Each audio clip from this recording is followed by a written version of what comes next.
Yo, what's up, guys? Cova here, back again with another live stream. Today, we're going to be looking over the Power Metal Magazine anthology book that is brand new. I have pages in it, bunch of dope artists. Going to be talking to the editor of the book and to be going over the book and the process of making the book, and what the thought process was into making an anthology book and all that. But before that, give me 5 seconds. Let me drop these links off in all these chats, and then we will get started. I am just trying to just drop all these promos off in these chats, and then we can get it cracked.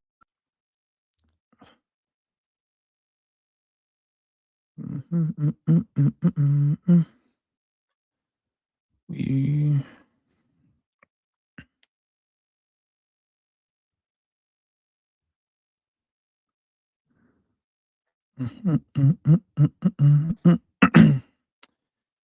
see, I'll probably drop in a few more chats that I think people care to come join, and then just wait for everybody to come in. Also, there's not many people here just yet, so I can. Yo, what's up, Oliver? I'm just dropping some promos off real fast. How you doing? And then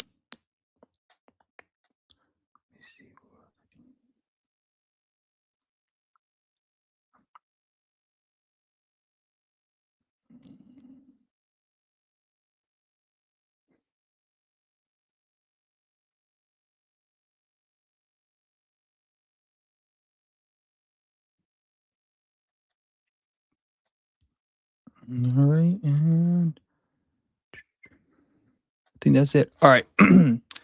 Sweet. All right. So, like I was saying, we're going to be talking about the new Power Metal magazine, and then all that good stuff. But before we get to that, I just want to let everybody know, if you don't know, I am running a Kickstarter for my new comic AWOL. The link is in the chat, but I'll go over the the page right now. So far so good. We are about 60, almost 60% funded.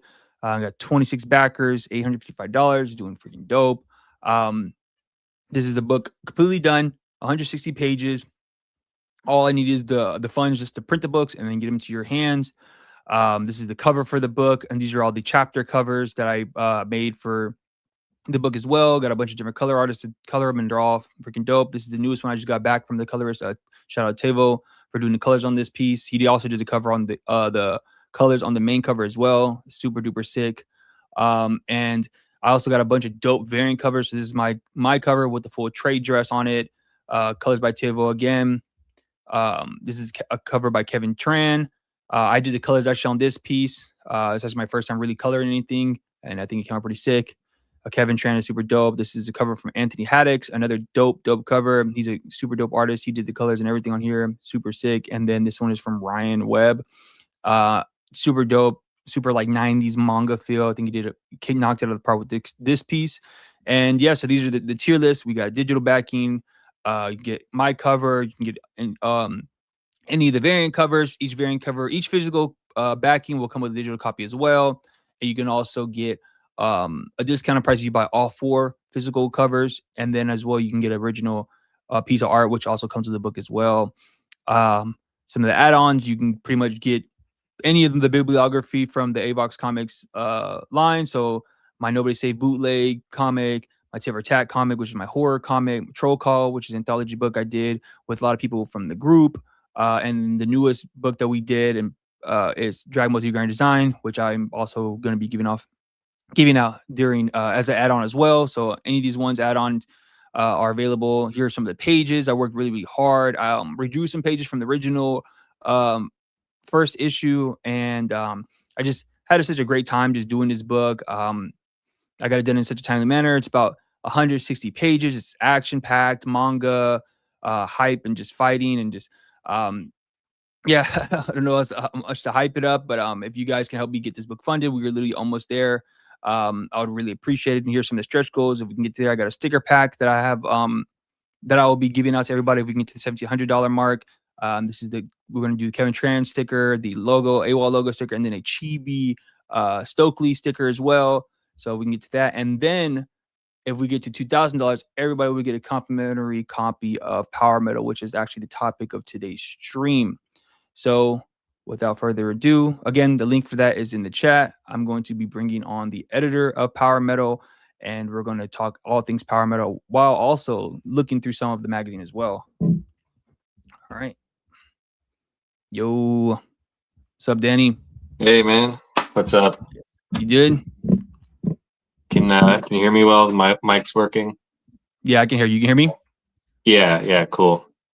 All right, let me drop the link to the website. So Power Metal is something, I guess, like as like a collective of artists has kind of been building up to, right? This last year we did a bunch of books, and we kind of tested the waters on how we are going to, get books together, and collective of artists, and see how fast we can get books done and all this stuff. So like, what was after a certain point, because I remember you kind of took over the group as like the go-to person, the person who's kind of in charge of like the project manager essentially, right? Yeah. So what led you to now moving to wanting to do this anthology book? What was the thought process and making Power Metal and all that good jazz? Yeah, I mean, yeah, there's a few things like you said, we were making books as a collective for about a year, and it was kind of like a lot of those were books where everyone was just kind of doing a single page, and it was almost like more like a pinup style that each person was doing. And there was still like an overarching narrative, but it wasn't always necessarily like everyone getting to do like sequential art and multiple pages. And towards the end, there were some projects where people did get to start doing that. And that kind of felt like a natural transition, which was, I was noticing, well, okay, everyone is working on these books together, but simultaneously is working on their own comics, because we were all a bunch of cartoonists. We all had our own projects. And I thought, well, nothing really exists in the like Western comics market anymore that is, akin to like maybe what heavy metal used to be, but more so what like something like Shonen Jump is, where as a reader, I can pick something up for, pretty good value. I get a thick book, and it's got a bunch of chapters of comics in there. And if I like, a certain chapter, I can follow that artist and then buy, that volume. And I figured, well, we're ready for the most part, like making comics anyway. Why not just, rather than everyone waiting, 6 months to have enough pages to, sell a volume. As you're doing that, we collect everyone's books, everyone's chapters, and just make it a monthly thing to just be something to help us just gain more readers. I think last year was like a big year where we really got confident in like making books. And now I was like, okay, how do we now focus on getting like a good audience reading the books? So this seemed like a natural way to do that. Yeah, for sure. I mean, I definitely, we just did a lot of like trial and error, and kind of figured out what was going to work and what wasn't going to work. I mean, we did like 5-6 books last year. All, like you said, most of them were like pinup style type books, and then we kind of like had like a uniform story or somebody doing the story, and then a lot of them were already like existing IP type books. So I like that we kind of move towards the, everybody promotes themselves now on their own books.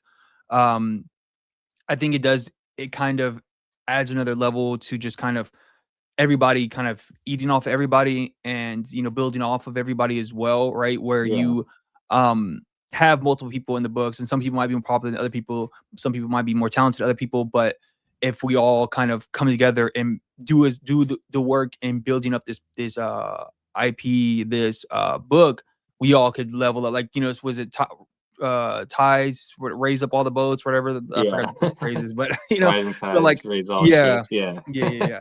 So I think it's definitely super cool. It's something that I feel like I see, you know, independent people do a lot of the times, but sometimes they don't follow through, right? Where we're trying to do this on a monthly basis. We have cartoonists who are capable of doing it. We've, you know, I've seen it. You've seen them. All the people who are in the book have Yeah. made books and pages within like 2-3 days, and you know, continued on with that flow, right? So, yeah, I think that's something. I mean, we already have, you know, the first book out, and then we have a couple already in the chamber ready to kind of go, essentially, right?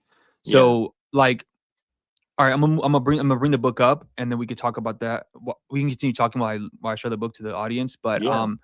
Do it. so like in designing the book, what was the thought process behind? Okay, like I want the book to look like this. I want it to feel this way. What was like? Was that just a you thing? How did you kind of come up with the vibe for the book? Right. Obviously, I did the cover, and I'll explain Hmm. like what my thought process behind the cover was. But I want you, since you're pretty much, you know, the editor in chief, you're the person who kind of is keeping this thing going right as of right now. What was your thought process in making this book and like the feel and the style for it? Yeah. I think you know, the and this was like me working with Brian, who, you know, is basically like the executive producer of the book and is also an artist and is in you know, Brian Moss is in the book as well with his own comic. But our idea from like a design perspective was we really wanted this to focus on like the reader aspect and less of like the comic collector aspect. So less focus on this being like a super premium printed thing and more focus on the pages inside and the comics inside. But we wanted it to really like have like an attitude to it. So the first thing was like, you know, a punchy logo that we would use and, you know, keep that consistent at least for the first few issues that we run with this. So we worked with James Easterly, who Yeah. has done a bunch of logo work for us in the past, and threw out some ideas around, you know, here's what the name's going to be, here's what, you know, the theme we kind of want this book to embody, which is, you know, again, like newcomers, people that aren't in, you know, the mainstream, but making comics for readers and not anything else. So Mhm. he created that awesome kind of chrome logo for us. And then after that point, it was like, you know, um, what can I do to put something together that it like stands out, it's clean, it's to the point, but I don't have to like over design this. So from a cover perspective, it's, you know, let the cover artist, which, you know, you can kind of talk about your thought process on the art, but it's really like, okay, let the cover shine. I didn't want to like have too many, you know, text on there or like, you know, thumbnails of like what's inside the book or anything like that. It's just, you know, here's the cover image, issue number, and then like a tagline, and that's it. Mhm. So that was kind of the outside front thought process, and then when we look at the inside, again, it was more like minimal but like high impact was like the thought. Yeah, for sure. Yeah, for sure. I want to hit on something about just kind of the like streamlining the process into getting things done. And we can get back to that in a second, but because that's a good point that I feel like a lot of people should like know and realize. But like, so when it came to this cover, I remember, you know, we were having like meetings, us, you know, you, me, and Brian, and the rest of the group, about just kind of like what we wanted from the feel for the book, what we wanted to look like, to feel like. We didn't want it to be leaning too much to like a Shonen Jump or too much like a heavy metal. We kind of wanted to be his Hmm. own thing, but also still being influenced by those other popular comic book anthology magazines. Obviously, like you said, we wanted to be more reader friendly. We didn't want it to just be about us and like stroking our egos or any of that jazz. Just straight up like, we're gonna give you our comics. Hopefully you guys like them, and we're going to continue giving it to you guys until, you know, whatever, right? Yeah. When I thought about this cover, like I just wanted to do something that I hadn't done before. You know, I always like when we were doing the projects in the past, I always kind of liked them because it was a challenge for me to come up with something different creatively, something I wouldn't necessarily draw, whether it be like redrawn a manga scene, or drawing like a page or something I never even read before, or like was really into, and like I would be able to do research and kind of come up with a design on, within those pages of the books we've done, like especially like on Otaku no Gaijin, like some of those manga or anime that we mentioned in that book I never really seen before or wasn't super familiar, so I was able to do the research. And so with this one, I was like, okay, I wanted to do something kind of crazy that looks kind of crazy. I don't remember where I kind of got this image in my head of like the eyes kind of popping out with the glow. I feel like I saw it on like it might have been like an album cover or magazine. I don't remember. It might have been like a Travis Scott thing. I don't remember where I saw, but I've seen it in the past. I was like, man, this is kind of cool. And then I kind of was like, looking through Pinterest, kind of getting reference on like what these hyper poppy magazines kind of look like. And I knew I wanted to keep the color scheme pretty simple. I didn't want to do too much with the colors. So I picked like complementary colors, and then I used like, a little bit of shading of the similar colors, with the darker yellow. And then I wanted to be the focus, just be the eyes just looking crazy. And then the background, I was like, I wanted to just put something in the background. So I looked up like some of those symbols back there are like West African iconography mixed with some other random symbols that I kind of just thought of. And I just wanted to just, have it just look as, I guess, maximize it as much as possible in the background while keeping the foreground imagery just super poppy. And so that was kind of my thought process with it. I was like, man, I really want to, do this cover. I think it would be super dope to kind of, have the cover. And then, doing the first cover for something that's brand new is like a real, like, you gotta, you have to really make a statement, and so I feel like I think it came out cool. I just thought it was really good. It felt so good when I was drawing and inking everything, and then even coming with the color scheme and everything like that.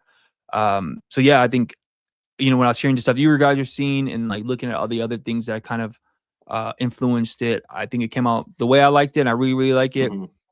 So I appreciate you guys Yeah. for letting me do the first cover. Super, Yeah, awesome. no, man, you like you nailed it. Like it's exactly like the vibe that we wanted. Like it was, the punchy attitude mixed with like something, more like youth oriented, but like not over designed. Like it came together like perfect. And yeah, the color, like it just lined up perfectly. Like we didn't really like over plan the art with Mhm. how the page was going to get laid out with like the logo, but it all just happened to like work and click, which was really cool when that was happening. Hell yeah. Hell yeah. All right. So You I'm you listening to mentioned you one mentioned second. you like researched like magazines and stuff. That was one thing like I did a lot as well. Like maybe more so than any other stage of like the book. Obviously outside of making like my comics pages was just doing tons of research on um not comics magazines, but fashion Mhm. magazines and skateboarding magazines, Mhm. and then outside of Shonen Jump, like a lot of the manga magazines that are maybe not as well known here, but are still, weekly or monthly things that are exist on like the bookshelves there, and kind of Mhm. tried to take bits and pieces from all those. Yeah, man. Magazines are such an interesting like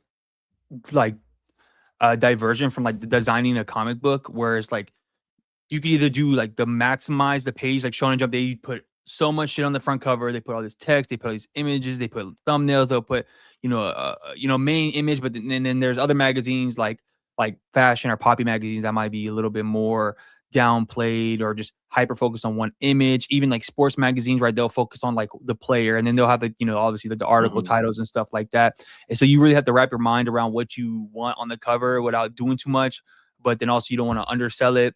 And it is a really interesting like diversion compared to like one comics is like you want to just make sure it's the thing. I mean, I think it's kind of similar, whereas like you want to, if like as a physical book, you want it to be the thing that people draw their eye to immediately.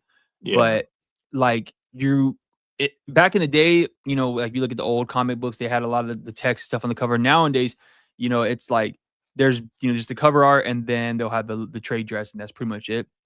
Which, I Yeah. mean, it works either way. But so what was your thought process in doing this interior drawing? I guess is the flies, is Yeah. hardcore on it. What were your thought processes in starting to like add these like, animals and whatnot on the interior cover? Yeah, this honestly just came like to me just like on a whim. Like I was building out the page and I knew, okay, we got to have like an interior, just first page, title page type thing. And we had the logo on there, and then the like the tagline. I'd come up with the tagline already, which is basically like for every issue, it's always going to be comics for the dot dot dot, and then like something. And I was originally just like I had comics for the hardcore, like exactly as it appears on the cover Hmm. here. And I was like, okay, this is just a bunch of white space. If I'm gonna go with this like minimalistic design, so I don't have to change too much from issue to issue, maybe there's like one area where I can like have, like a bit of like a statement. And I decided to just do that there. And rather than writing like hardcore out like it was on the title, like I decided, okay, maybe I'll draw it into something. Hmm. And like the animal thing, like honestly, that came out of like nowhere. And issue 2 is kind of sticking with that theme, but I think it's not always gonna have to be like an animal, but it'll always be Yeah. like something, just something that I'm thinking design wise in my mind, depending what the word is that month, that kind of plays with that. Yeah, yeah, that would be pretty, yeah, interesting, just like a random item or obscure things, you're like, "What is this?" And you'll have, Yeah. like, the word, yeah, tapped in there, that would be pretty cool. So, so now we move into, like, the design stuff, you kind of we kinda see where's the magazine where you have, like, the indent what's the word I'm, like, looking for?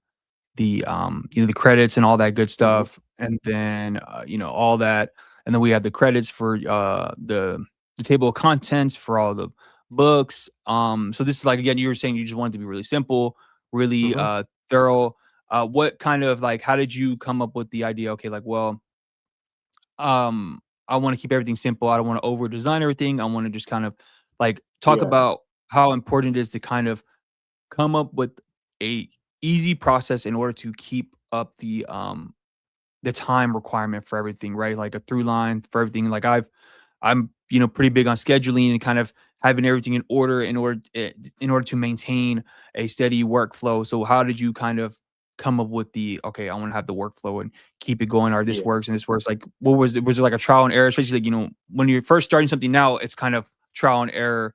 And then once you move on to like once we get to issue probably like 10, you'll probably already have everything set. So what is your thought process in kind of doing this?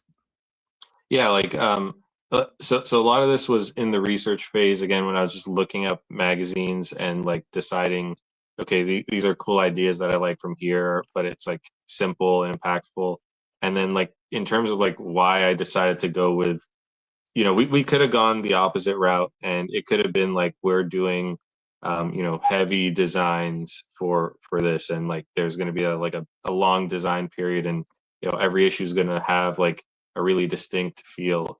But for me, when we set this out as a magazine, there was like two or three like main goals. Like one was I want to help us and our community build like a reader audience, which was like, the difference from like where we were last year to where I want to go this year is like build like a true like readership. Um, and then spotlight and highlight the comics as the main focus. And then the Mhm. third thing was like stick to a consistent schedule. Like if we're gonna get people reading this and we're saying it's dropping monthly, like we gotta stick with monthly. And if you're in the book, like people who are in the book know, I basically have like no rules other than like you gotta submit your pages by this day. And if you Yeah. don't, like it's not a big deal. Like you're just going to be in the issue afterwards. You won't be in the coming issue. Like just Mhm. submit for like the next month.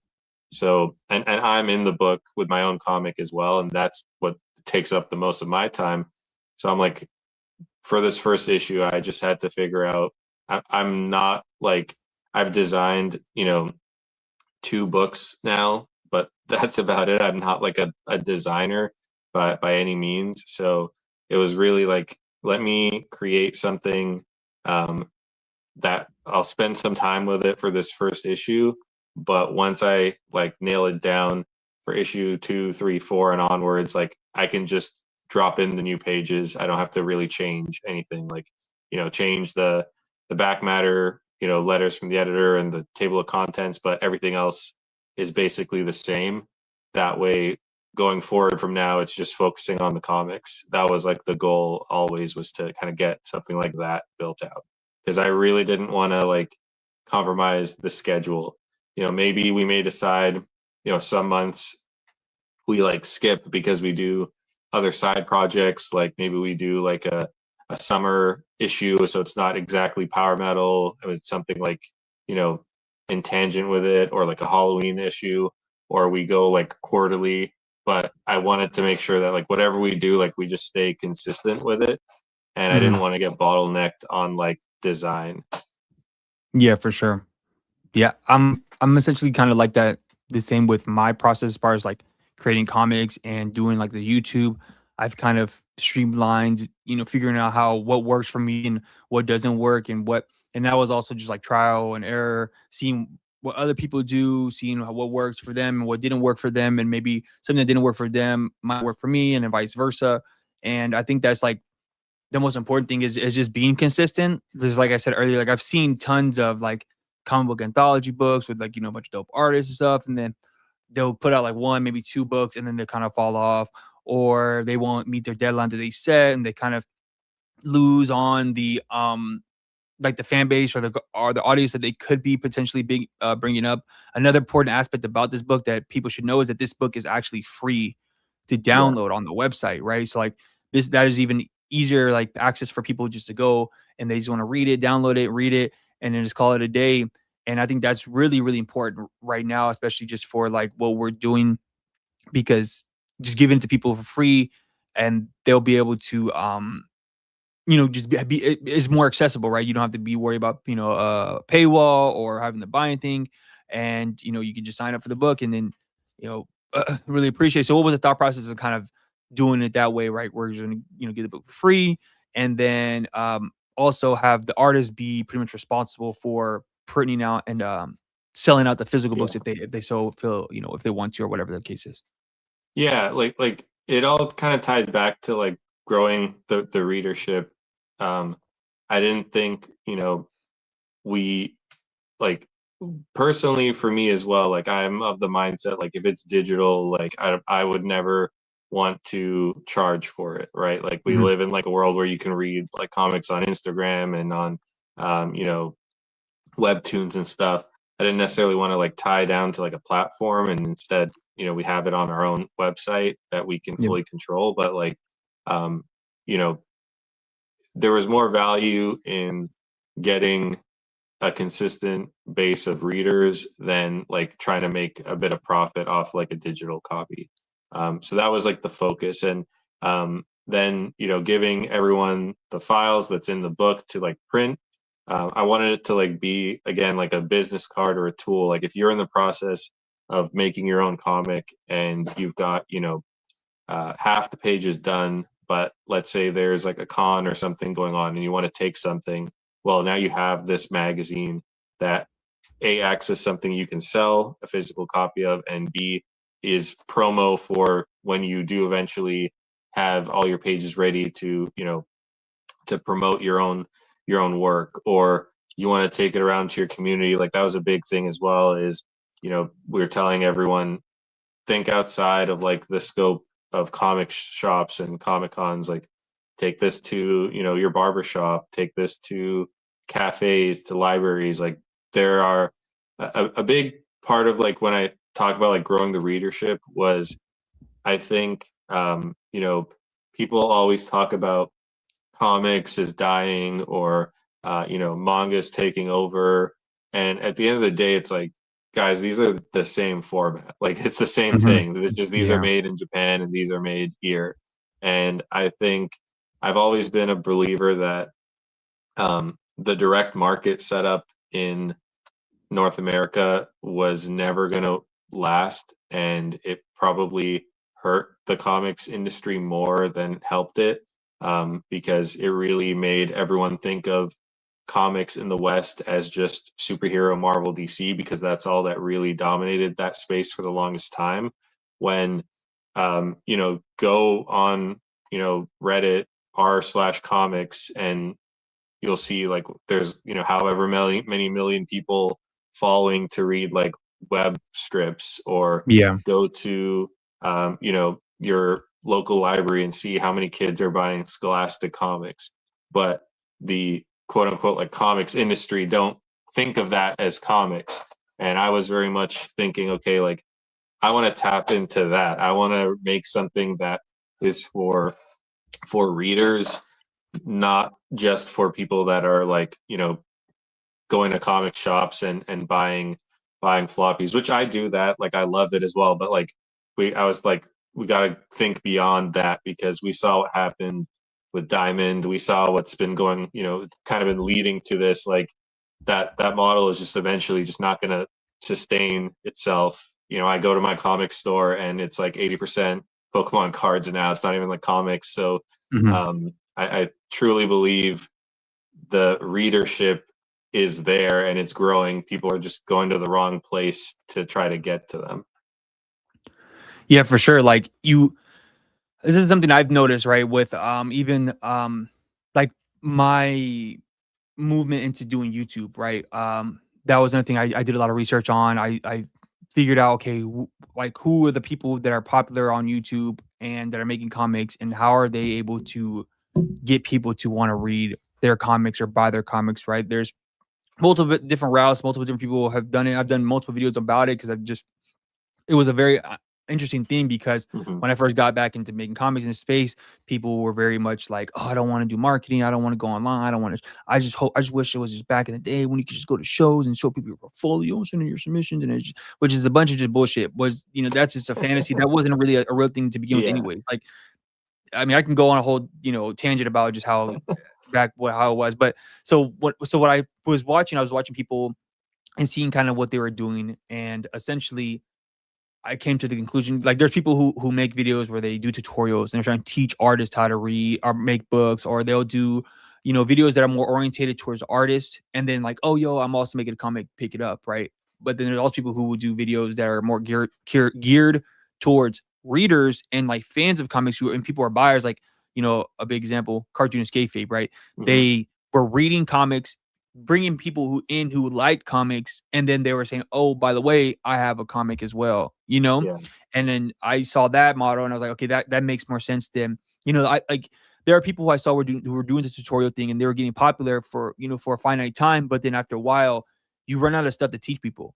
And then on top of that, artists sometimes don't want to buy your stuff, not because they don't like, they just that's just not what they want. They have a Yeah. specific artist they like, or they, what I'm saying, they're very meticulous. I mean, even, I'm like that myself, right? I'm a very much a stickler when it comes to, not like super duper. I don't have like crazy standards. Like I really have a super diverse cast of like artists that I really really like, and they don't, all of them don't look the same at all. But there's some people who aren't like that. They'll like only want a shonen manga art, or they only want Danny Warren Johnson type art, or Greg Capullo, or Yeah. George Jimenez. These certain people, right? And also they only want the information that you're going to give them, and they don't want to buy your stuff either. What I'm saying? They're like, oh, that's cool. Thank you for teaching me that. See you later. You know what I'm saying? But if you uh, gear towards the people who are actually willing to want to buy your books, who are really wanting to be a see what you got going on, that just makes more sense to me. That is what makes sense to me, right? And then I've kind of seen that grow for me. Right? There's been a few times where I've put a video out and then it struck a nerve with some people, or people really, really liked it and they went and bought my books, or they downloaded some of my books, or they're, back in my Kickstarter right now, right? Like, oh, I see these things happening. It's not like a huge amount right now because I'm still beginning, but I just think that always just made more sense to me. Like, why am I going to essentially gear myself towards the people who kind of want to do what I'm doing, and not the people who are already participating in something? Like, it's a habit for them to go and buy comics. It's already Yeah. something they've been doing for years. And then even like you said, diversifying outside of just comic book shops. Like, if you really think about it, it's so interesting and weird how comic book stores are still around, because they don't do commercials, they don't really do ads. They're just kind of like this place that's been set in like culture, that you kind of, oh, if I want a comic book, I kind of just have to go there. And that's also kind of a problem, because if you don't have a comic book store around you, you're like, well, Yeah. then you're gonna have Exactly. to go to Barnes and Nobles, and then you go to Barnes and Nobles, the section for comics are this big, and the section for manga is like a quarter of the store. So that's where that kind of happens, right? Unless you just, are Amazon person, Yeah. whatever. But so I always thought that just makes sense, like that how you guys and how we are doing with the magazines. Like we're gonna try to push this towards people who want to read comics and not just people who are artists and maybe just want to get into the magazine or whatever, or try to get the most popular person in there or whatever. That always this just makes more sense in general. Like, why Yeah. are you gonna try to accommodate to you know reading people? And you brought up like cartoonist kayfabe, which was what brought a lot of this all together. Was like being fans of that, and like what they did there, I think was like perfect because there's so many people, yeah, that we watched that and we were like people that wanted to make comics, but I'm positive the majority of the viewers were just fans. And if you think about it, like you know, think about like any other medium, like imagine like a movie review channel, like how many people watch like movie review channels versus a channel like trying to tell you like what camera to use or like what lens to use, like Mhm. or with music or whatever, like people are there's always, you always want to have more people that are wanting to consume it than create it. Like my Yeah. biggest thing with this, like we reached a point after like a year of collaborating where it's like, well, we have a clear group of people that want to be in this book.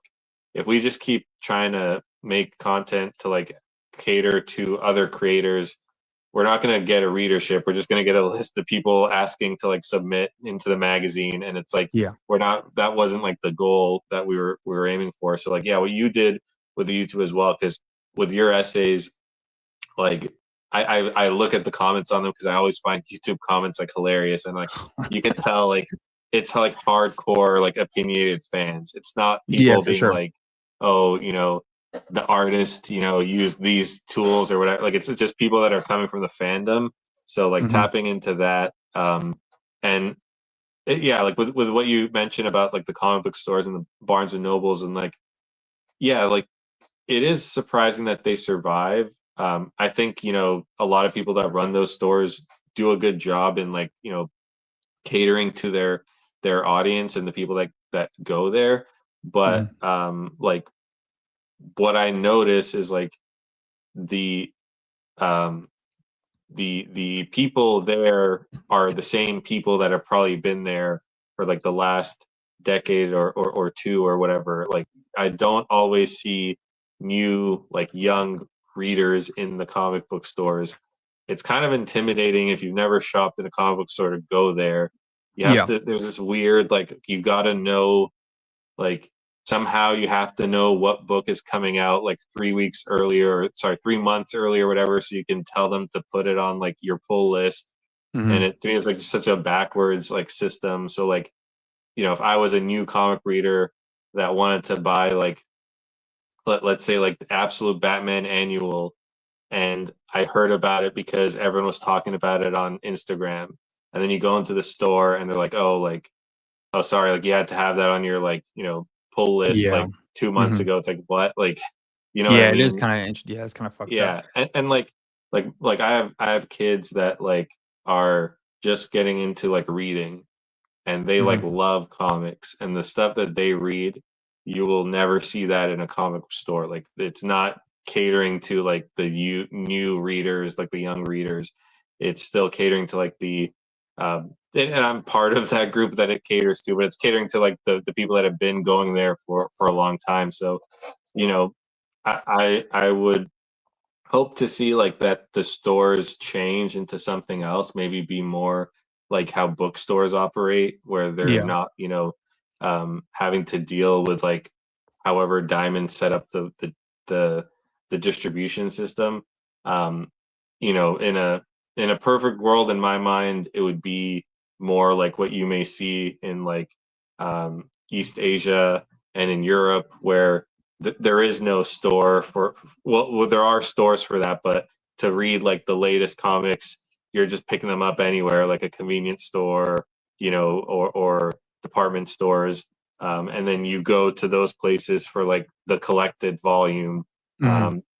That system just seems to make way more sense, but I don't know if we'll ever get to there, and in the Western comics industry. But that's what the power of like the internet is. Like we can set up our free digital versions, and if people like what they're reading, like that, then directs people to like your Kickstarter, for example, or to like whoever else is in the book to then make the collected volume when it's ready and sell directly to those people.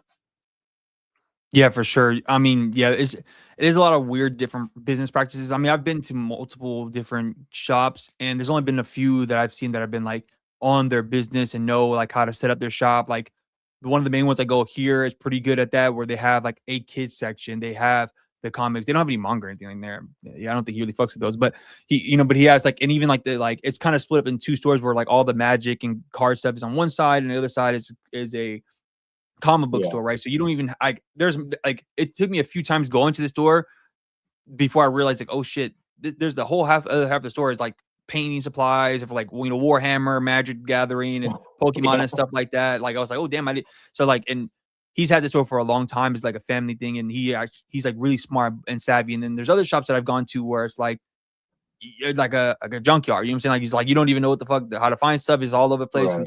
And for somebody like me, that's a treasure trove because you're bound to find like a gem in there or whatever. But if you're like a new person who's trying to go in there, it is difficult to kind of navigate those spaces. And if you don't know about like the magazines or like the websites to go to know when the next comic comes out, it's very like you said, counterintuitive to getting new people in there.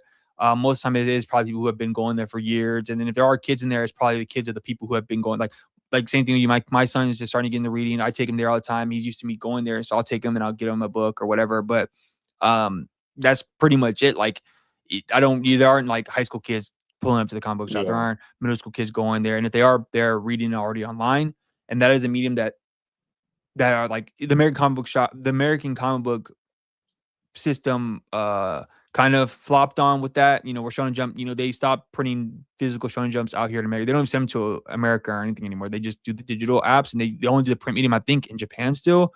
I could be wrong, but I'm pretty sure they don't do American or English versions of Shonen Jump physical in America anymore. I might be wrong about that, but I'm pretty sure they stopped that a while ago, and they just really just doubled down on doing the apps and all that. And you can pretty much read all that stuff for free also. Like they give you all the books free. You want a subscription to go back and read the back catalog of stuff, then you can, and it's only like $1. But yeah, I think what we're doing is very smart. I think it is more intuitive to getting people to draw in. Now we just got to find the best marketing essentially at this point. It's just like continuing making the book, make sure the participants are continuing to push the book as much as they can. And I think we could grow an audience and we can become bigger, and then hopefully people will be able to get a full book out of it. They do the book, they participate for a whole year in the magazine, they'll get a book out of it and stuff like that. And I think that's what it's supposed to be, right? Everybody thinks it's supposed to be able to build up off of each other and then branch out and then come back and branch out and stuff like that. I think when you do it as a community, because all the time I'll see people talk about, how do I be, get part of a community? How do I, get input in a book and stuff like that? And, there's different ways to do it. I've done it before where I kind of like put myself in, group chats or other Discord channels. And, some people aren't really wanting to do work. They kind of just want to draw and chat and have people to talk to while they're drawing.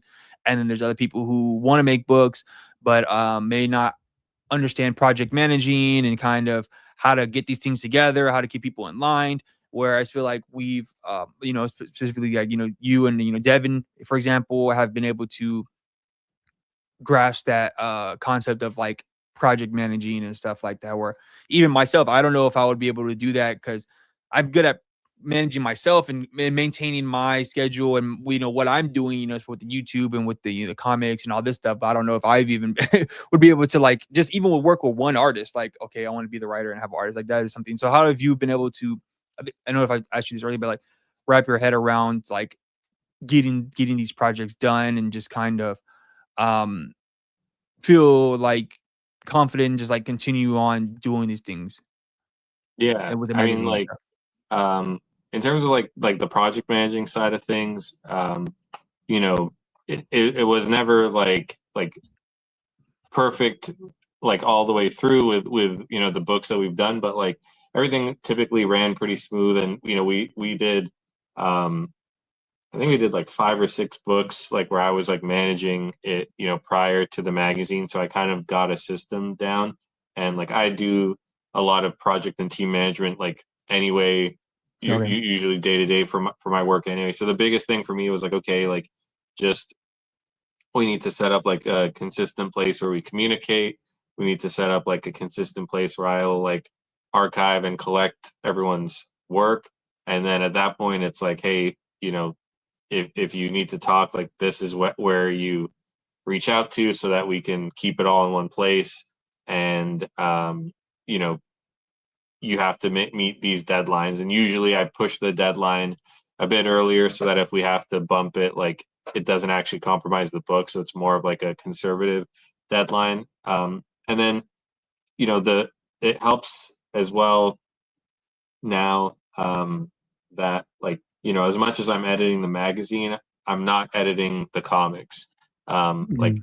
that, like I don't want to really, I don't really want to be someone to tell another artist like, no, don't do that or change that. Like that's not what the goal is. Like it's really to just bring everyone's work together. So my biggest thing when it's like managing the project is just, hey, there's some rules that we have to follow with like page formatting that like Mhm. no one's really opposed to. It's just, hey, you got to meet these like, technical details so that you can be, in the magazine format and just meet these deadlines. And the group that like naturally wanted to continue working on this magazine were people that were always really good with, meeting the timelines and following the rules. So it's been really easy with these first few issues already. Hell yeah. So moving forward, what are the future goals and plans, like for the future rollout of the magazine, and where do you kind of see where you want this to kind of head, uh, for the future?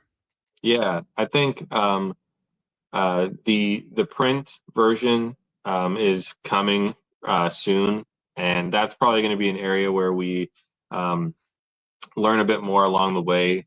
How we go print on demand versus bulk printing versus letting people print their own copies. And really, the biggest goal for me there is just making it like accessible.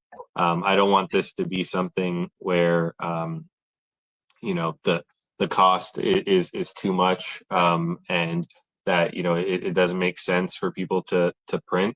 Um, so that's an area that we want to learn and figure out how we can nail that down. And then just continue to get creative with like, once we keep consistent with the schedule, which I'm confident we will, just continue to look at like how do we find like new audiences. Like I think what you did with the Kickstarter is really like smart move. How can we have like other people in the book that are going to have similar things come up, like replicate stuff like that, or um, how do we, leverage things like YouTube, Instagram, Substack, local community to build a readership. And like the book is designed like when you're at the start of the book and at the end of the book to like get you to go to the website. So like if you just pick up a random issue, it's like go to the website to read all of them for free digital. And then, we wanted to get people hooked onto the idea of like coming back monthly. We've thought about things like, leveraging Patreon for like bonus content, or YouTube in other ways, but that's all stuff we're kind of learning along the way. And the goal again is all just to get people reading so that they can eventually buy collected volumes of the comics they like. For sure, man. That sounds good. I'm gonna drop the link to the website in the chat. So you guys, again, it's free. So go get a download of the book. Go check it out. There's a bunch of dope artists in there. I was privileged enough to do the cover art. I also have an interview with Danny in there. There's creative interviews. They're gonna be every month, Yeah. so you can get know a little bit more about me if you want to read. Check that out. Um, Again, follow the Instagram. There's also Instagram page, Proud of the Panel on Instagram. The website's in the chat and all that good stuff. I appreciate you, Danny, for popping out and talking about the Yeah. magazine. Again, this isn't like no fluke. We've already consistent. We literally already have book 2 damn near in the can. We're already working on issue 3, so this is something that we are going to continue on and move forward with. This isn't like just like a one-off thing or something that you can't Yeah. get behind all the artists that are in the book. I've been consistent. That's shown everybody in the books that we all know are consistent. Like Denny was saying, that have shown that they wanted to participate and continue and be on a timely manner with certain things.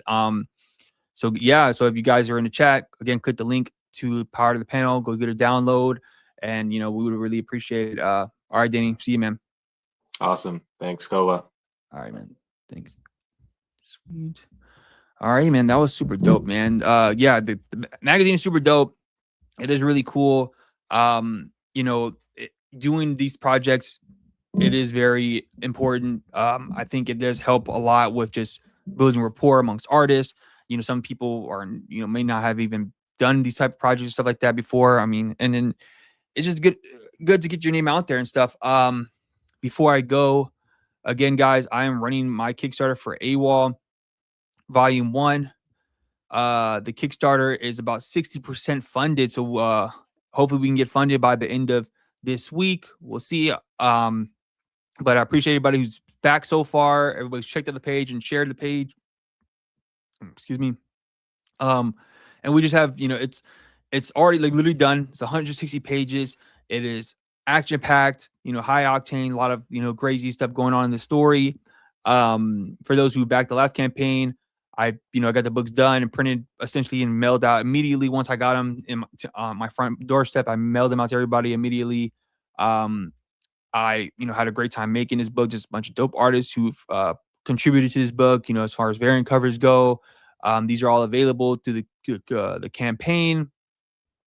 All of these covers, I have some cool, add-ons, which are pretty much a bunch of the books from that I've done and worked on in the past, where there's some of them are just me by myself, or anthology books I've done with other people.